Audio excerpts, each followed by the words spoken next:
एक ओर चारी वेद, एक ओर चातुरी।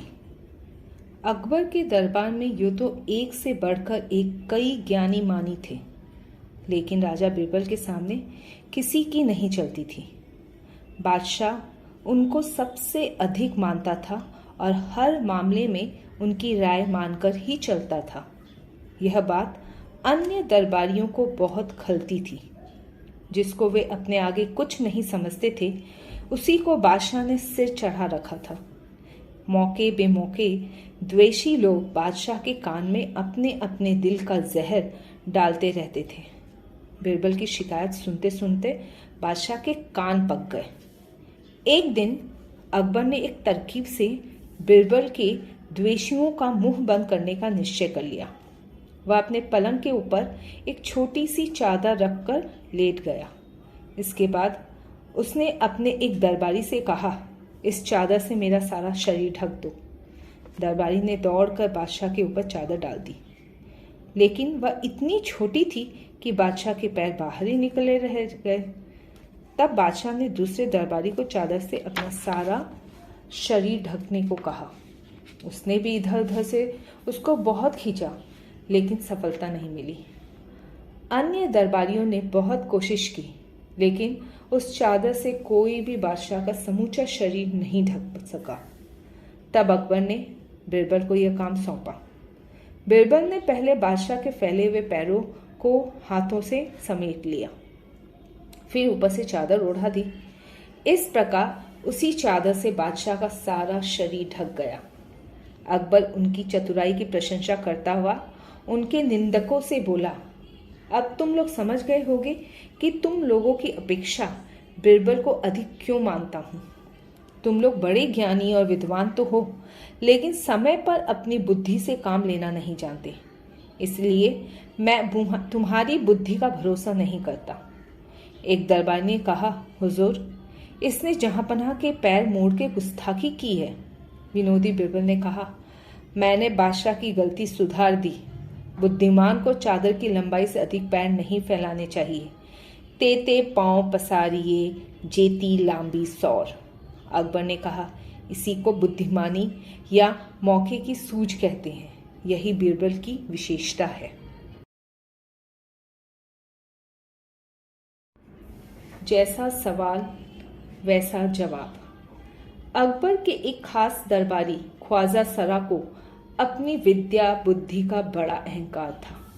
बीरबल को तो वे अपने सामने नीरा बालक, जद, जाहिल और ना जाने क्या क्या समझते थे, लेकिन अपने मानने से तो कुछ होता नहीं। कहा भी है, जिन मुक्ते को बड़ा न होए, सब जग कहे बड़ा है सोए।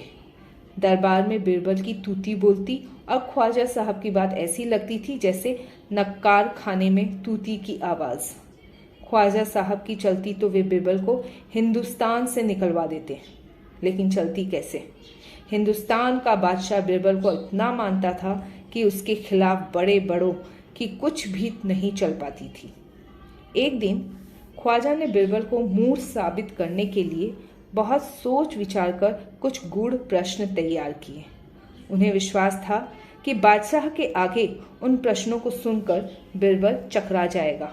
लाख कोशिश करके भी संतोषजनक उत्तर नहीं दे पाएगा, और तब बादशाह मान लेगा कि ख्वाजा सरा के आगे बीरबल कुछ नहीं है। ख्वाजा साहब अचकन पगड़ी डांटकर दाढ़ी फटकारते हुए अकबर के पास पहुंचे और बाकायदा बंदगी करके बोले, बीरबल बड़ा बुद्धिमान बनता है, आप भी उसकी लंबी चौड़ी बातों के धोखे में आ जाते हैं। मैं चाहता हूं कि आप मेरे 3 सवालों के जवाब पूछकर उसके दिमाग की गहराई नाप लें। उस नकली अक्ल बहादुर की कलई खुल जाएगी। ख्वाजा के आग्रह से अकबर ने बीरबल को बुलाया और उससे कहा, बीरबल, परम ज्ञानी ख्वाजा साहब तुमसे 3 प्रश्न पूछना चाहते हैं। क्या तुम उनके उत्तर दे सकोगे? बीरबल बोले, जहांपना जरूर दूंगा, खुशी से पूछें। ख्वाजा साहब ने अपने 3 सवाल लिखकर बादशाह को दे दिए और कहा, हुजूर ही इनको पूछकर फैसला कर दें कि जवाब ठीक मिले या नहीं। अकबर ने बीरबल से ख्वाजा का पहला प्रश्न पूछा, संसार का केंद्र कहाँ है? बीरबल ने तुरंत जमीन पर अपनी छड़ी गाड़ कर उत्तर दिया, यही स्थान चारों ओर से दुनिया के बीचों बीच पड़ता है। यदि ख्वाजा साहब को विश्वास ना हो तो वे फीते से सारी दुनिया को नाप कर दिखा दें कि मेरी बात गलत है। बादशाह ने दूसरा प्रश्न किया, आकाश में कितने तारे हैं? बीरबल ने एक भेड़ मंगवा के कहा, इस भेड़ के शरीर में जितने बाल हैं उतने ही तारे सारे आसमान में हैं। ख्वाजा साहब को इसमें संदेह हो तो वे बालों को गिनकर तारों की संख्या से तुलना कर लें, तब मेरी बात को गलत साबित करें। अकबर ने तीसरा सवाल किया, संसार की जनसंख्या कितनी है? बीरबल ने कहा, जहांपनाह, संसार की जनसंख्या क्षण क्षण पर घटती बढ़ती रहती है, क्योंकि प्रत्येक क्षण आदमियों का मरना जीना लगा ही रहता है। इसलिए यदि सभी आदमियों को मार डाला जाए तभी उनकी लाशों को गिनकर ठीक ठीक संख्या बताई जा सकती है। बादशाह बीरबल के उत्तरों से संतुष्ट हो गया, लेकिन ख्वाजा साहब नाक भौं सिकोड़ के बोले, ऐसे गोलमोल जवाबों से काम नहीं चलेगा जनाब। बीरबल बोले, ऐसे सवालों के ऐसे ही जवाब होते हैं जनाबे आली। पहले मेरी बातों को गलत साबित कीजिए, तब आगे बढ़िए। ख्वाजा साहब से फिर कुछ बोलते नहीं बना।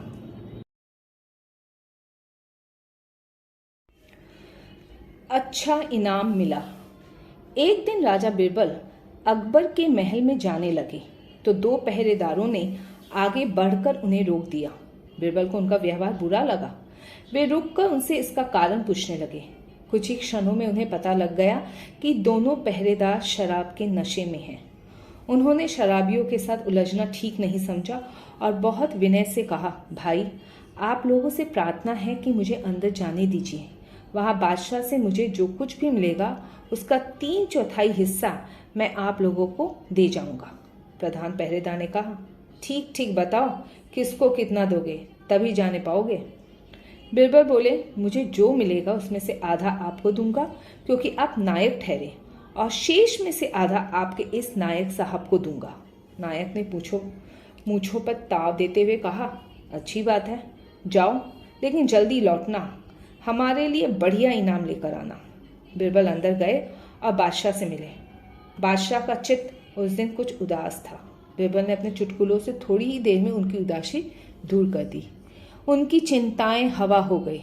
जब बीरबल चलने लगे तो बादशाह ने प्रसन्न होकर कहा, बीरबल, आज मैं तुमसे इतना खुश हूं कि तुम्हें कुछ इनाम देना चाहता हूं, मांगो, क्या चाहते हो।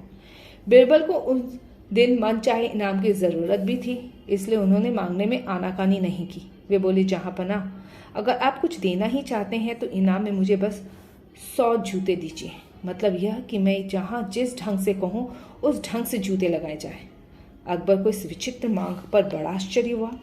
फिर भी उसने सोचा कि बीरबल ने कुछ सोच समझ कर ही जूते खाना पसंद किया होगा। उन्होंने पास में खड़े एक चौबदार को इस काम के लिए बीरबल के साथ कर दिया। चौबदार हाथ में बढ़िया मजबूत जूता लेकर बीरबल के साथ साथ चल पड़ा। फाटक पर आते ही दोनों पहरेदार मुंह बाएं खड़े मिले। बीरबल ने उनसे कहा, भाइयों, आइए, आप लोगों को हिस्से बांट दूं। दोनों सिपाही चटपट सामने खड़े हो गए। तब बीरबल चौबदार से बोले, मुझे इनाम में जो 100 जूते मिले हैं उनमें से 50 तो नायक साहब के सिर पर और 25 नायक साहब के सिर पर लगाओ। दोनों पहरेदार चौंक कर बोले, यह क्या, यही आपका इनाम है? बीरबल ने कहा, हाँ, आज मुझे शहंशाह से 100 जूते खाने को मिले हैं। उनमें से 3/4 हिस्सा मैं आप दो लोगों को खिलाऊंगा, क्योंकि इसी शर्त पर आप लोगों ने मुझे अंदर जाने दिया था। दोनों गुस्से से लाल पीले होकर बोले, जाइए जाइए, हमें आपका इनाम नहीं चाहिए। बीरबल बोले, मैं तो देकर ही जाऊंगा। उन्होंने चौबदार को जूते लगाने का इशारा किया। उसके बढ़ते ही दोनों शराबी पहरेदार आग बबूला हो गए। बीरबल ने डांट कर कहा, नालायक सिपाहियों, होश में आओ। यह चौबदार शहंशाह की आज्ञा से मेरी इच्छानुसार जूते लगाने आया है। अगर तुमने जूते खाने से इनकार किया तो मैं तुम्हें रस्सियों से बंधवा कर पिटवाऊंगा। बीरबल की डांट और मार खाने के डर से दोनों का नशा बहुत कुछ उतर गया। शहंशाह के मित्र, मंत्री, राजा बीरबल को उन्होंने तब पहचाना जब उनका दिमाग आसमान से नीचे आ गया। दोनों उनके पैरों पर गिर के क्षमा मांगने लगे, लेकिन बीरबल ने उन शराबियों पर दया नहीं की और उन्हें जूतों से अच्छी तरह पिटवा कर ही छोड़ा। उन दोनों पर पूरे 75 जूते पड़े। बाकी पड़े 25 जूते उनके लिए बिरबल ने चौबदार को कहा, इन्हें अभी अपने पास जमा रखो, आगे कभी ज़रूरत पड़ेगी तो बताऊंगा। यह कह के वे बाहर चले गए। इस घटना के बाद छोटे बड़े सभी राज कर्मचारी बिरबल से डरने लगे। उनके बाकी बचे जूतों से सब सावधान रहते थे।